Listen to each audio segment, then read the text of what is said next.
एक 16 साल की बेटी साक्षी, उसको मोहम्मद साहिल ने चाकुओं से गोद के हत्या कर दिया।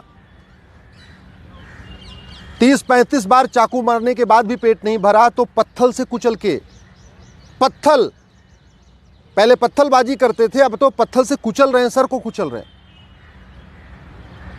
और इस हत्या के बाद जैसे हमेशा होता आया, ट्विटर पे ट्रेंडिंग हो गई जस्टिस फॉर साक्षी।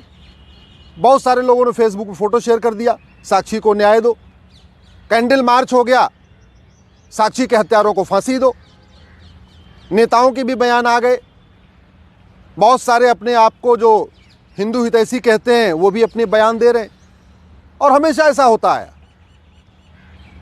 पिछले 75 साल में ही हो रहा है। हत्या होती है, कैंडल मार्च होता है, बयान आता है, निंदा होती है, तू मैं होगा, आरोप प्रत्यारोप होगा, नूरा कुश्ती होगी, लेकिन जो काम करना चाहिए वो काम नहीं होता। मैं ये पूछ रहा हूं, चीन में किसी साक्षी की हत्या क्यों नहीं होती?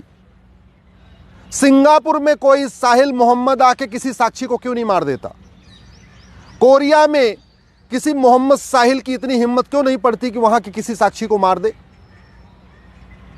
ये भारत में ही मोहम्मद साहिल साक्षी को क्यों मारता है? जानते हैं क्यों? क्योंकि हमारा कानून घटिया है, हमारी शिक्षा व्यवस्था घटिया है। जब तक यह अल्पसंख्यक बहुसंख्यक का खेल खत्म नहीं होगा तब तक मोहम्मद साहिल साक्षी को मारता रहेगा। जब तक इस देश में ये मदरसा मिशनरी स्कूल बंद नहीं होंगे और समान शिक्षा लागू नहीं होगी तब तक मोहम्मद साहिल साक्षी को मारता रहेगा। जब तक इस देश में सारे पर्सनल लॉ खत्म नहीं होंगे, सबके लिए एक समान नागरिक संहिता नहीं बनेगी, तब तक कोई न कोई एक मोहम्मद साहिल किसी एक साक्षी को मारता रहेगा। जब तक इस देश में कठोर कानून नहीं होगा, 1 घंटे के अंदर एफआईआर हो, 1 महीने के अंदर जांच पूरी हो और 1 साल के अंदर फांसी पे लटका दिया जाए दरिंदों को, जब तक ये कानून नहीं बनेगा, पुलिस चार्टर, जुडिशियल चार्टर नहीं लागू होगा, तब तक रोज एक मोहम्मद साहिल किसी एक साक्षी को मारता रहेगा। इसलिए मैं बार बार कहता हूं, तू मैं करने, निंदा करने, आरोप प्रत्यारोप करने, कैंडल मार्च करने, ट्विटर ट्रेंडिंग करने, फेसबुक पे लिखने, फांसी की मांग करने से फांसी नहीं होगी। फांसी देने के लिए तो कानून बनाना पड़ेगा, नार्को पॉलीग्राफ ब्रेन मैपिंग कानून बनाना पड़ेगा। अब उससे पुलिस पूछताछ कर रही, चलती रहेगी पूछताछ, गवाहों के बयान होते रहेंगे, इधर जीरा होगी, उधर जीरा होगी, यही चलेगा, फांसी नहीं होगी। आज तक फांसी हुई किसको?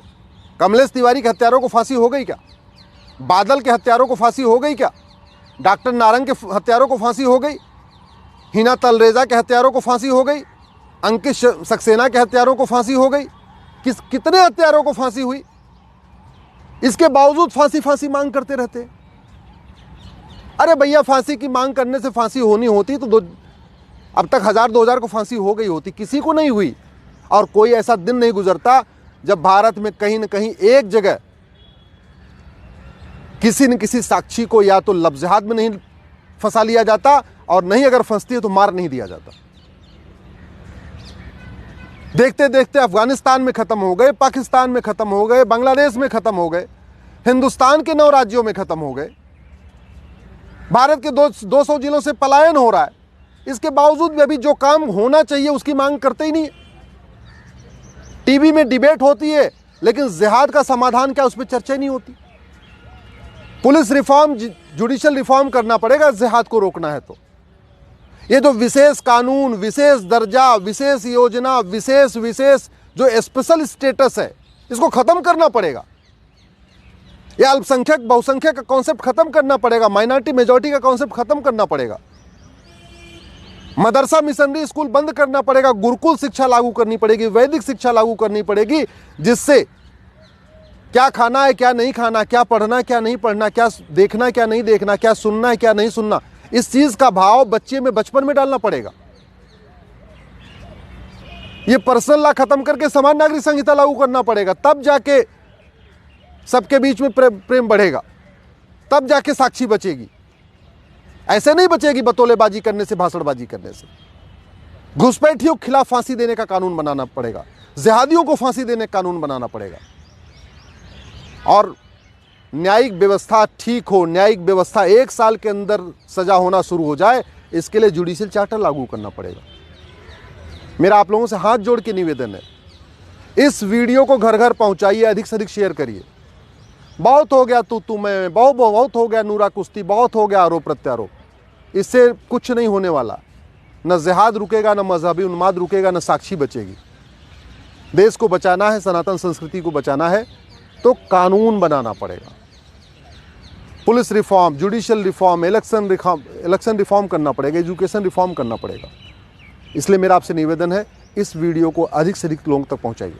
अपने सांसदों को टैग करके ट्वीट करिए, अपने क्षेत्र के विधायकों तक पहुंचाइए, अपने सारे व्हाट्सएप ग्रुप में फैलाइए।